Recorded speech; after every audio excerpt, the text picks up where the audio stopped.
Hi అండి, welcome to my channel Subhadra's kitchen and vlogs. నేను సుభద్ర. ఈరోజు పన్నీర్ దోశ చూపిస్తున్నాను. సమ్మర్ హాలిడేస్ కదా అండి, పిల్లలు ఇంట్లోనే ఉంటారు. సో ఇలాగా డిఫరెంట్గా పన్నీర్ దోశ వేస్తే వాళ్ళు కూడా చాలా ఇష్టంగా తింటారు. స్కూల్ టైంలో హడావిడిగా టిఫిన్స్ సరిగా తినరు కదా. సో ఈ హాలిడేస్లో ఇలాగా పిల్లలకు డిఫరెంట్గా చేసి పెట్టండి, వాళ్ళు కూడా చాలా ఇష్టంగా తింటారండి. సో నేను పన్నీర్ దోశ కోసం ముందుగా ఎర్రకారం ప్రిపేర్ చేసుకుంటున్నాను. దీనికోసం ఆనియన్, టొమాటో, ఎండుమిర్చి, వెల్లుల్లి రెబ్బలు, జీలకర్ర తీసుకొని నెక్స్ట్ మిక్సీ జార్లో కట్ చేసి పెట్టుకున్నటువంటి ఆనియన్స్, అలాగే టమాటో ముక్కలు, కొంచెం జీలకర్ర, అలాగే వెల్లుల్లి రెబ్బలు, కారంకు సరిపడా ఎండుమిర్చి కూడా యాడ్ చేసుకోవాలి. ఇక్కడ ఎండుమిర్చి ప్లేస్లో మనము కారం పొడి కూడా యాడ్ చేసుకోవచ్చు అండి. నెక్స్ట్ సరిపడా ఉప్పు యాడ్ చేసుకుని దీన్ని ఈ విధంగా గ్రైండ్ చేసుకోవాలి మెత్తగా. ఇప్పుడు దీనికి మనము పోపు ప్రిపేర్ చేసుకోవాలండి. పోపు కోసము పాన్ పెట్టి ఆయిల్ వేసి, ఆయిల్ వేడైన తర్వాత కొన్ని ఆవాలు, అలాగే కరివేపాకు ఇలాగా తుంచి యాడ్ చేసుకోవాలి. ఈ విధంగా కరివేపాకు కొంచెం మగ్గిన తర్వాత ఇంగువ యాడ్ చేసుకోవాలి. ఇంగువ యాడ్ చేసుకున్న తర్వాత మనము ముందుగా గ్రైండ్ చేసి పెట్టుకున్నటువంటి ఎర్రకారం యాడ్ చేసుకొని దీన్ని బాగా మిక్స్ చేసుకోవాలి పోపులో. అంతే, ఎర్రకారం యాడ్ చేసి దీన్ని 5 నిమిషాలు సిమ్లో మగ్గించుకోవాలండి. చూడండి, 5 నిమిషాలకు మనకు ఈ విధంగా కారము పచ్చివాసన పోయి బాగా మగ్గిపోతుంది. ఇప్పుడు మనము దీన్ని సపరేట్ బౌల్లోకి తీసి పెట్టుకోవాలి. నెక్స్ట్ మనము దోశ బ్యాటర్ రెడీగా పెట్టుకోవాలి.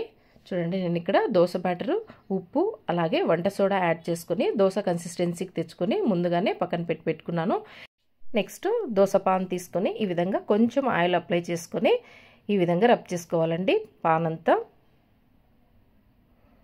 నెక్స్ట్ గరిటె నిండా దోశపిండి తీసుకొని ఈ విధంగా దోశ వేసుకోవాలి.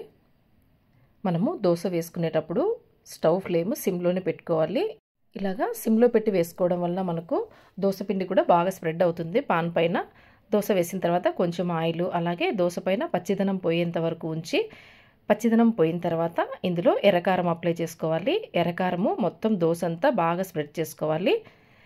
ఎర్రకారం అప్లై చేసిన తర్వాత సన్నగా చాప్ చేసి పెట్టుకున్నటువంటి ఆనియన్స్, అలాగే పచ్చిమిర్చి, క్యారెట్ తురుము, కొత్తిమీర, నెక్స్ట్ ఇందులో ఫైనల్గా పన్నీర్ తురుముకోవాలండి. పన్నీర్ మనము ఫ్రిడ్జ్లో ఉంచి అప్పుడప్పుడు తీసుకోవాలండి. ముందే మనం బయట పెట్టుకుంటే పన్నీర్ మెత్తగా అయిపోతుంది. చూడండి, ఇక్కడ మనకు కావలసినంత పన్నీర్ తురుముకోవాలి. పన్నీర్ వేసిన తర్వాత మనము 4 నుంచి 5 నిమిషాలు ఇలాగా సిమ్లోనే పెట్టుకోవాలండి ఫ్లేము. చూడండి, ఇలాగా 4-5 నిమిషాల తర్వాత మనకు దోశ రెడీ అయిపోతుంది. దీన్ని మనము ఫ్లిప్ చేయాల్సిన అవసరం లేదు. దీన్ని మనము నీట్గా సర్వింగ్ ప్లేట్లోకి తీసుకోవాలండి. నెక్స్ట్ ఇంకొక దోశ చూపిస్తున్నాను.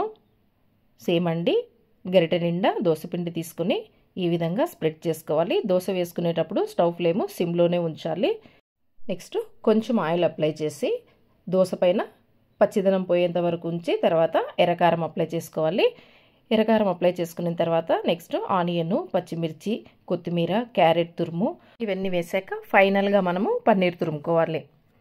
మనము ఇవన్నీ ముందే కట్ చేసి పెట్టుకుంటే చాలా ఈజీ అవుతుందండి. దోశ వేసేటప్పుడు ఆనియన్, క్యారెట్, కొత్తిమీర ముందే సన్నగా చాప్ చేసి పెట్టుకోవాలి.